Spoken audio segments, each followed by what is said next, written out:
뉴스 쇼.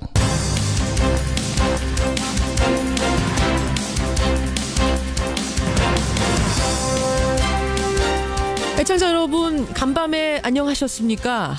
너무 춥다 못해서 추위가 뉴스가 되는 아침입니다. 현재 서울은 영하 15도, 강원 산간 지역은 영하 20도 아래로 머물면서 어제보다도 기온이 더 내려갔습니다.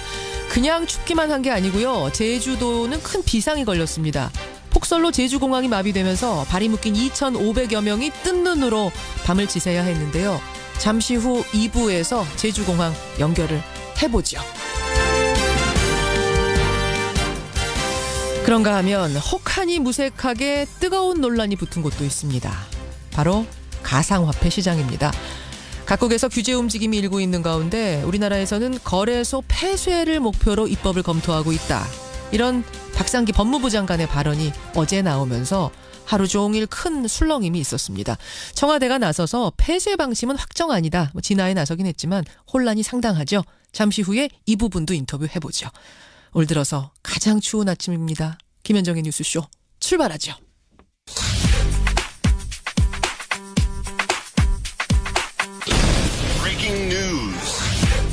김현정의 뉴스쇼가 주목한 오늘의 포인트, 김정훈 기자 나와 있습니다. 어서 오세요, 김 기자. 네. 첫 포인트, 날씨부터 봐야 될 것 같아요. 그렇습니다. 서울 아침 영하 16도 최강 한파입니다. 지금 15도도 넘었어요? 16도입니까? 오늘 아침 서울 체감의 온도가 영하 16도까지 내려갔는데요.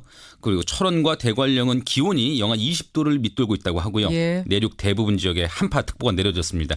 어제 추위로 고생하셨을 텐데 오늘은 더 춥습니다. 올겨울 들어서 가장 추운 날씨고요.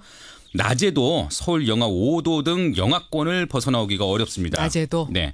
또 제주를 비롯해서요. 호남 일부 지역과 울릉도, 독도 지역에는 대설특보까지 내려진 상황이네요. 예. 뭐 주말인 내일 낮부터는 맹추위가 조금 누그러진다고는 하는데 어쨌든 오늘 하루 단단히 무장하시고 잘 버텨내셔야 되겠습니다. 그냥 추우면은 뭐 단단히 무장하고 버티면 된다지만 지금 제주는 폭설에 강풍까지 불면서 아예 공항이 마비가 됐어요. 네, 쌓인 눈으로 활주로가 폐쇄되면서 어제 결항된 항공편만 220편이거든요. 어제 오전 8시부터 결항이 됐으니까 한 24시간 된 거 아닙니까? 그렇습니다. 네. 발이 묶인 승객 2,500명이 공항에서 밤을 지새야 했고요. 공항이 말 그대로 북새통이 됐죠. 예. 이에 따라서 제주공항은 지원 체계를 경계에서 심각 단계로 올려서 체류객들을 대응하고 있습니다. 지금 새벽 6시 반부터 항공기 운항이 재개가 된다고 했었는데 네. 저희가 방송 들어오기 조금 전에 체크해 보니까 이것도 안 됐답니다. 네. 예. 2부에서 상황은 더 전해드리고 그 현장도 좀 연결해 보고요. 제주지사도 연결해 보겠습니다. 다음 포인트 가죠. 네, 속도내는 다스 수사입니다. 다스는 누구 거냐 이걸 묻는 검찰 수사인데 어제 다스 본사 압수수색했습니다. 네, 서울 동부지검에 꾸려진 다스 관련 고발 사건 수사팀이 있는데 어제 처음으로 압수수색에 나섰습니다. 예. 대상이요. 경북 경주시 다스 본사 그리고 관련자 사무실 주거지 등 10여 곳입니다. 이명박 전 대통령의 친형 이상은 다스 회장 자택도 포함이 됐죠. 검찰은 압수물을 분석해서 참고인들의 진술과 대조 작업을 벌일 예정이고요. 예. 이를 통해서 다스 비자금으로 지목된 120억 원의 실체를 규명한다는 방침입니다. 예. 앞서서 민변 등이 지난달 7일에 다스 실소유주가 비자금 120억 원을 조성한 혐의가 있다 이렇게 고발하면서 수사가 시작됐거든요. 그렇죠. 본격적으로 속도를 내는 이번 검찰 수사. 다스는 누구 것이냐는 국민적 물음에 답을 내줄지 한번 지켜보시죠. 여기까지 오늘의 포인트 김정훈 기자 수고하셨습니다. 네. 박상기 법무부 장관은 가상화폐 거래소를 통한 거래를 금지하는 법안을 준비 중이라고 가상화폐 밝혔습니다. 거래가 사실상 투기 도박과 비슷한 양상으로 지금 투자자들은 국민의 재산권 침해라며 강하게 반발했습니다. 가상화폐에 대한 우려가 커서 법무부는 거래소를 통한 가상화폐 거래를 금지하는 법안을 준비 중이다. 예. 가상화폐 때문에 또다시 논란이 뜨겁습니다. 법무부의 박상기 장관이 어제 신년 간담회 자리에서 이런 얘기를 한 겁니다. 그러니까 거래소 폐쇄까지도 목표로 하고 있다는 건데요. 이 언급이 나오자마자 시장이 출렁였습니다. 비트코인은 30%가 급락을 했고 다른 가상화폐들도 20-30% 급락을 했습니다. 투자자들의 반발이 거세지자 아직은 확정이 아니다 이런 성명을 다시 내기도 했는데요. 아무튼 정부가 가상화폐 거래를 도박으로 인식하고 있다는 사실만큼은 분명해 보입니다. 저희가요 법무부 측과 반발하는 이용자 측 두 인터뷰를 준비를 해놨었는데 어젯밤 아직은 인터뷰에 나올 수가 없겠다. 내부 조율이 좀 더 필요하다는 법무부 측의 통보가 있었습니다. 그래서 일단 오늘은 이 폐쇄 정책에 반발하는 이용자 입장부터 듣기로 하죠. 법무부 인터뷰는 차후에 준비를 해놓겠습니다. 자, 가상화폐 강력 규제는 위헌이라고 주장하면서 헌법 소원을 낸 변호사세요. 안국법률사무소 정희찬 변호사 연결을 해보죠. 정 변호사님 안녕하세요. 네, 안녕하세요. 지금 우리나라의 가상화폐 거래소들 하루 거래량이 어느 정도나 됩니까? 네, 박상기 장관님께서 10년 간담회 한 것만 가지고도 전 예. 세계적으로 거의 100조 원 가까이 가격 변동이 있었던 걸 보면 예. 국내의 거래량도 상당할 것으로 지금 생각되고 있습니다. 전 세계에서 지금 우리나라가 제일 큰 시장이라면서요. 그렇습니다. 비공식적인 통계에 따르면 20%까지도 예.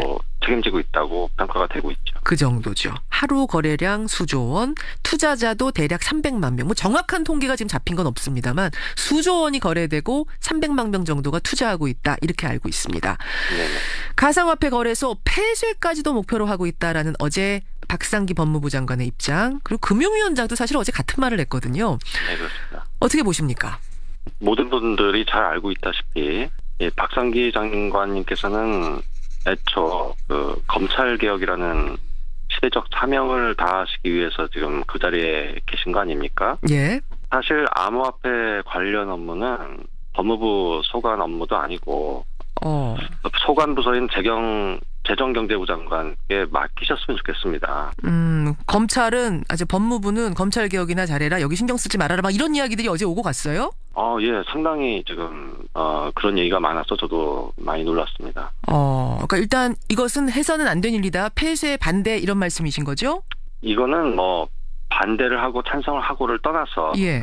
폐쇄가 된다는 것이 이미 불가능하고 불가능할 것이다. 경제적으로나 법적으로는 진행될 수 있는 사안이 아니기 때문에. 근데 금융위원장도 어제 같은 말을 국회에서 했습니다. 이게 폐쇄까지도 목표로 하고 있다는 같은 말을 했기 때문에 이게 무슨 경제부에 넘기면 다른 이야기가 나올 거다. 사실 그런 분위기는 아닌 것 같고요. 어쨌든 지금 투자자들의 얘기는 이것은 과하다. 법무부 소관도 아니고 이 폐쇄는 되지도 않을 것이다. 이런 말씀이시죠? 네, 그렇습니다. 예, 불가능하다. 법적으로도 불가능하다. 오늘 법무부가 안 나왔기 때문에 제가 대신 좀 법무부 이야기를 전하는 것으로 하겠습니다. 이런 규제를 추진하는 데는 이유도 있고 명분도 있다는 입장입니다. 이미 부작용이 나타나고 있고 더 심한 부작용이 상당히 우려되는 상황이다. 이대로 가면 거품은 터질 수밖에 없는데 그러면 330만 명이 수십조 원대의 피해를 보게 된다. 국가 전체에 끼치는 충격파로 따지자면은 도박 게임 바다 이야기가 줬던 충격의 10배도 넘을 거다. 이게 불보듯 뻔한데 그러면 정부가 뒷짐지고 있으란 말인가? 이거거든요. 네네. 어떻게 생각하세요? 근데 도박이라고 하는 것은 형법에 따르면은 구체적인 의미가 있죠. 판돈을 걸고 예. 우연적인 사건에 따라서 걸려진 재물에 대한 최종적인 보유자가 정해지는 그런 구조로 가지고 있을 때 그것을 우리가 도박이라고 합니다. 예. 반면에 가상화폐라고 하는 것은 개인이 자기의 자유로운 의사에 기해서 그것을 매입하고 적정한 가격에 다시 매각을 하는 형태로 이루어지고 있기 때문에 일단 도박이라는 범죄에 포함될 수는 없는 것이고요. 법적으로 볼 때 이건 도박이라고 일단 할 수가 없다. 그 근거 자체가 틀렸기 때문에 도박장처럼 폐쇄할 수 있는 근거가 안 된다 이 말씀이세요. 논리가 안 된다. 자, 근데 이제 반대하는 분들, 폐쇄해야 된다라고 주장하는 전문가분들, 특히 법학자들 중에도 이 논리가 맞다라고 생각하는 분들이 꽤 많이 계십니다. 저희가 조사를 좀 해보니까 이런 말씀들을 하세요. 조금 전에 자유로운 의사에 의해서 법정 화폐를 주고 거래하는 거다 이렇게 말씀하셨는데 네. 발행 주체가 없고 전자방식으로 운영하는 가상화폐는 화폐가 일단 아니다. 물론 화폐가 통화로 인정이 되려면 통화의 기능이 있어야 되는데 그러면 널리 이용되면서 금융 기능이 가능해야 되는데 그게 일단 안 되고 그다음에 주식처럼 어떤 기업의 가치, 실질적 가치에 기반을 두지 않기 때문에 심각한 급등락 현상은 필연적이다. 하루에도 30%, 40%가 오르고 내리고. 네. 따라서 어떤 실물 가치와 전혀 상관없이 돈 놓고 돈 먹는 식으로 거래가 되는 게 이게 도박과 다를 바가 없다라는 법학 전문가들 다수의 의견도 있던데요. 네, 누구도 심지어는 이 가상화폐 거래를 찬성하시는 분들조차도 정부에서 말하는 가상화폐가 화폐라고 말하는 사람은 아무도 없습니다. 그리고 블록체인 기술을 이용해서 체인이라고 하는 것은 어떻게 보면 네트워크를 의미를 하고요. 그렇죠. 그 체계, 전체 체계 자체는 굉장히 큰 경제적 가치가 있고요. 그 체계 자체가 가치가 있는 것이지 그 체계에 지금 투자하는 게 아니지 않습니까? 그것은 이게 기술 운영 방식이고, 그러니까 이 코인 거래를 가능하게 하는, 안전하게 하고 이 코인 거래를 운용하게 하는 시스템이지, 그거 자체에 지금 그 가치에 투자하시는 건 아닌 거잖아요. 그러니까 주식하고는 다른 거 아닌가요? 어떤 기업에 투자하는 것과는? 그 개개 코인의 기초가 되는 가치를 이루고 있는 것이기 때문에 이렇게 넓게 본다 이런 의미군요. 예, 아무런 경제적 가치에 관련된 어떤 기초가 없다고 얘기하시는 거는 굉장히 좀 같이 봐야 되기 때문에. 알겠습니다. 예. 이 부분은 어떤가요? 이 부분 얘기하시는 분들도 계시던데, 그 가상화폐는 누구나 발행할 수 있으면 종류가 굉장히 많다면서요? 우리는 뭐 비트코인만 보통 알고 있는데 이더리움이니 뭐니 굉장히 많은데 누구나 발행할 수 있기 때문에 그런 거다. 그 종류가 계속 나올 수 있고 이 발행을 막을 수도 없기 때문에 신용은 계속 지속될 수가 없다. 게다가 이걸 보증하는 어떤 기관도 없다. 뭐 국가가 개입하는 것도 아니고 기관도 없기 때문에 한번 폭락이 시작되면 이게 어디까지 폭락할지 끝을 알 수가 없는 건데, 이걸 그럼 정부가 수수방관만 하고 있으란 말이냐? 개인의 자유로운 투자라고 놔둘 수 있는가? 그 후에 벌어지는 사회적인 피해들, 그 어마어마하게 손실을 본 많은 피해자들, 투자자들은 어떻게 할 것인가에 대해서 정부가 개입을 해야 된다라는 건데 어떻게 생각하세요? 누구도 그것을 화폐라고 생각하지 않고. 그러니까 화폐라고 생각하냐 아니야 그 문제가 아니고요. 언제든지 떨어지고 피해자가 생길 수 있을 가능성이 있기 때문에 정부가 나서서 규제한다. 규제의 지금 명분을 얘기하는 것 같습니다. 예, 가격 변동성은 있죠. 예, 가격 변동성이 있다고 해서 그것이 상품성이 부정된다거나 거래의 대상성이 부정될 수는 없는 것이고요. 지금 그 폭락을 해서 누가 손해 봤습니까? 지금 뭐 피해자들이 상당히 나타나고 있지 않나요? 그거는 가격 변동성 때문이지. 그 박상희 장관께서 어제 말했던 바다 이야기와 같은 그런 일이 지금 벌어지지는 않고 있고요. 하지만 코스닥이나 기타 다른 변동성 있는 상품 가지고는 그런 일이 일어났죠. 하지만 가상화폐는 그런 일이 아직 일어나지 않았고요. 게다가 지금 우리나라 코스닥이나 변동성 있는 이런 주식시장의 상품들은 규제가 있기 때문에 더 이상의 폭락이 벌어지지 않고 30%대에서 뭐 끊어지지만 지금 이것은 규제가 따로 없는 상황인 거죠. 그렇기 때문에 거기에 대해서 항의할 수도 없기 때문에 가만히 있는 것이지 손해본 사람이 없다 이건 아니지 않습니까? 자, 바로 그겁니다. 제가 바로 사실은 오늘 주로 말씀드리고 싶었던 것이 바로 그 포인트인데요. 정부께서는요. 지금 좀 서두르셔야 됩니다. 이렇게 언론 플레이할 시간이 없어요. 지금 폐쇄를 얘기하는 것은 시장에 혼란만을 가져올 것이고 되지도 않은 겁니다. 바로 저 앵커님께서 말씀하셨다시피 규제, 내실 있는 정부안을 통한 입법을 추진해서 규제를 빨리 도입을 해야 됩니다. 예, 지금 그러니까 폐쇄를 얘기할 단계가 아니라 적절한 규제를 해달라 이 말씀이신 거죠? 예, 어제 10만 명이 청와대 홈페이지에 청원을 했습니다. 그걸 면면을 좀 자세히 살펴보시면 조금만 짧게요, 변호사님. 예, 이거 지금 뭐 폐쇄에 대한 반대로 그런 청원 의견이 올라왔지만 규제가 필요하다는 거에 대해서 반대하고 있는 사람은 아무도 없어요. 적절한 규제는 필요하다. 그건 동의한다. 그렇습니다. 예. 그렇군요. 적절한 규제는 필요하지만 과격하게 폐쇄 이렇게까지 가서는 안 된다. 적절한 규제란 건 어느 정도 선이 될까요? 자, 그거는 뭐 저의 개인 의견으로 정해질 수 있는 건 아니고요. 물론 그렇습니다만. 자, 두 가지 측면이 있습니다. 일단 첫 번째, 우리 이제 헌법 정신에 따른 민주적 절차를 준수해야겠죠. 첫 번째 가장 중요한 거, 내용보다 더 중요한 거고요. 뭐 긴급 대책, 정부 대책, 뭐 박상기 장관님의 신년 기자간담회 이런 거는 안 됩니다. 민주적인 절차를 준수해서 국회 입법을 통해서 해결해야 되고요. 그리고 내용적으로 말씀드리면 금지를 얘기하고 폐쇄를 얘기할 것이 아니라 이것이 우리나라가 지금 어려운 경제 상황 속에서도 하나의 기회가 될 수 있는 것이기 때문에 일단 거래소로부터 자본으로부터 일반 투자자를 섬세하게 보호하는 내용을 담아야 됩니다. 그 선이 어느 정도가 돼야 될 거라고 개인적으로는 생각하세요? 근데 이제 구체적으로 말씀드리면 이제 여러 가지가 있죠. 예를 들면 변동성과 관련해서는 어떤 변동폭을 제한한다든지 거래소가 지금 현재 시간을 24시간 운영이 되죠. 24시간을 운영하면서 때때로 충분한 공지 없이 서버를 점검한다고 예, 예. 거래를 중단시킨다든지 음흠. 기타 여러 가지 그 설비 요건을 충분히 갖추지 않고 있다든지 예. 이런 등등의 이제 여러 가지 문제점들이 있는데요. 게다가 또 여러 가지 약관상의 불공정한 내용들 그런 걸 이런 것들을 규제해달라. 규제를 해서 예. 일반 투자자를 섬세하게 보호하는 내용을 담아야 되고요. 또 한 가지 더 욕심을 낸다면 예. 단순히 규제 마인드로만 갈 것이 아니라 이것이 담고 있는 뭐 최근에 흔히 인구에 회자되는 뭐 4차 산업혁명 이야기도 있는데요. 블록체인 기술이나 이런 암호화폐 기술에 관련된 공학적인 연구나 인문사회과학적인 그런 연구를 지원하는 기구 설치 등에 관한 내용도 빨리 이제 각계 전문가를 모아서 내실 있게 준비해야 된다 이렇게 봅니다. 알겠습니다. 예. 정부에 대해서 지금 헌법 소원을 제기하신 분이세요. 정희찬 변호사. 오늘 여기까지 듣도록 하겠습니다. 고맙습니다. 네, 감사합니다. 예.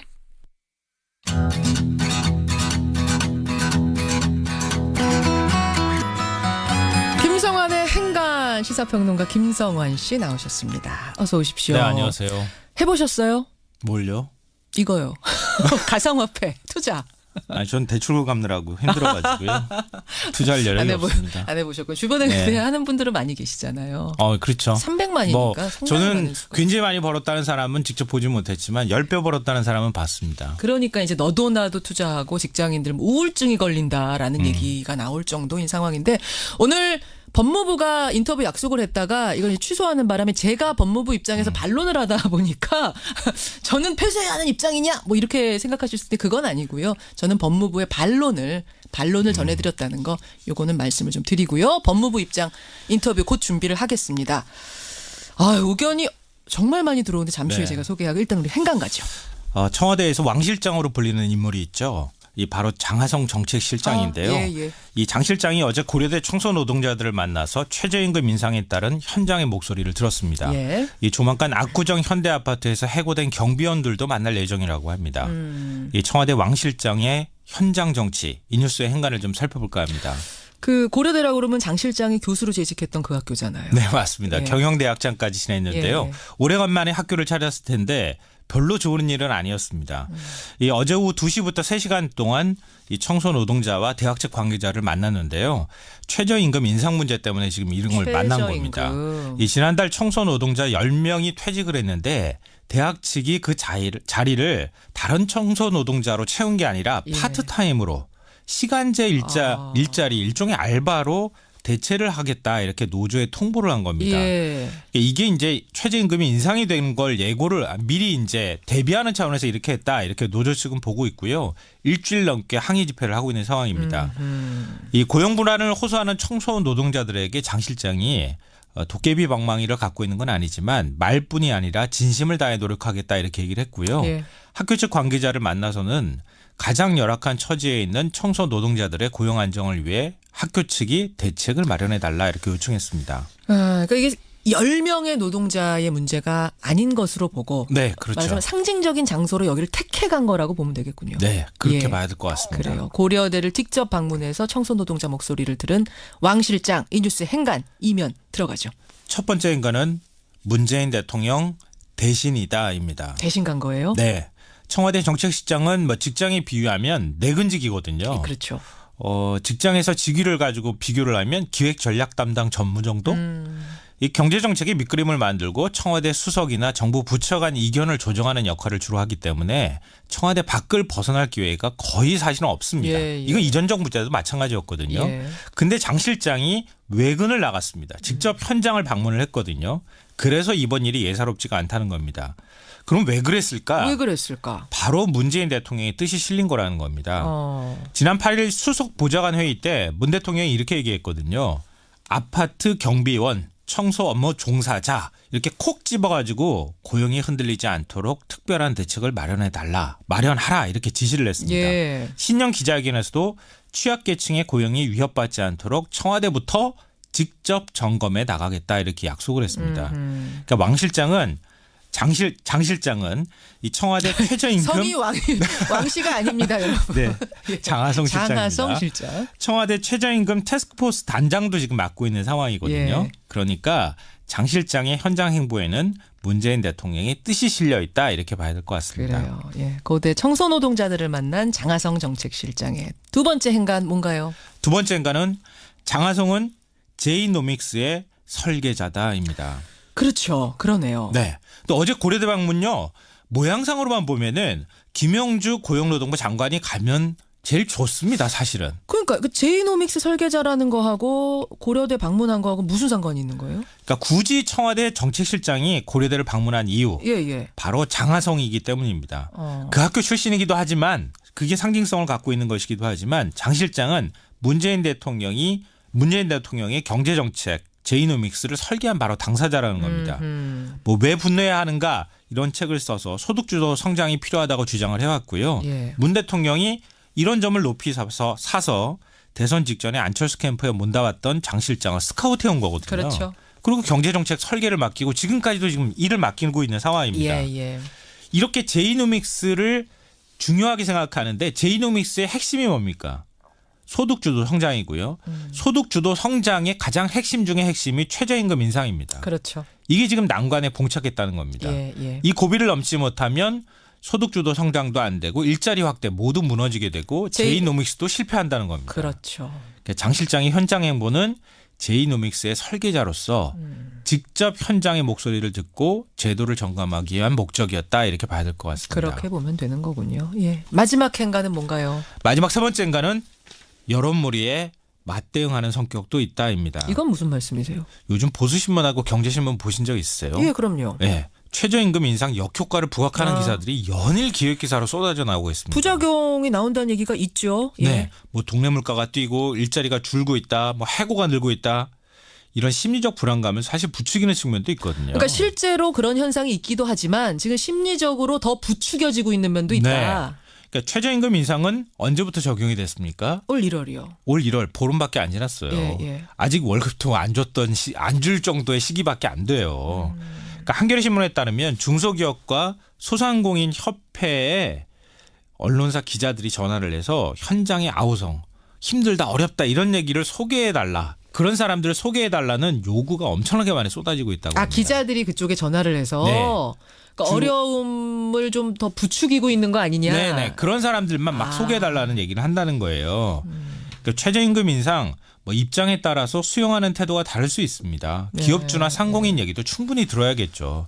그렇지만 그렇다고 일부의 부작용을 전체인 것처럼 왜곡하는 것도 문제 아니겠습니까? 지금 이제 일부의 부작용으로 끝날지 부작용이 더 커질지 아니면 일부 부작용이 초기에 조금 나타나다가 수그러들지 아직 모르는 상황인데 네. 너무 부작용이 큰 것처럼 부풀려지는 게 아니냐라는 이 현상을 우려하시는 거죠. 청와대는 그렇게 일단은 보고 있다는 거고요. 예. 이런 움직임이 더 확산하게 될 경우에는 그렇잖아요. 옆에서도 뭐 음식 가격 올렸는데 나도 올려야 되는 거 아니야? 나도 최저임금 그렇지. 올려서 임금 조금 더 줘야 되는 상황인데. 나도 뭔가 앞장서 가지고 미리미리 좀 우리 직원들 자르고 이래야 되는 거 아니야라는 생각을 할 수도 네네, 있다. 맞아요. 그러니까 정부가 그런 사람들을 직접 챙기고 도와주려고 노력하고 있다고 하는 진심도 전하고 그리고 그 반대로 너무 부추기고 있는 현상에 대해서도 이번 기회는 좀 끊고 가겠다. 예, 동요하지 마시라 이런 사인을 네. 주는 거군요. 청와대 정책실장이 나서서 그래서 현장 점검을 했다 이렇게 봐야 될 것 같습니다. 알겠습니다. 여기까지 오늘 행간 김성환 씨 수고하셨습니다.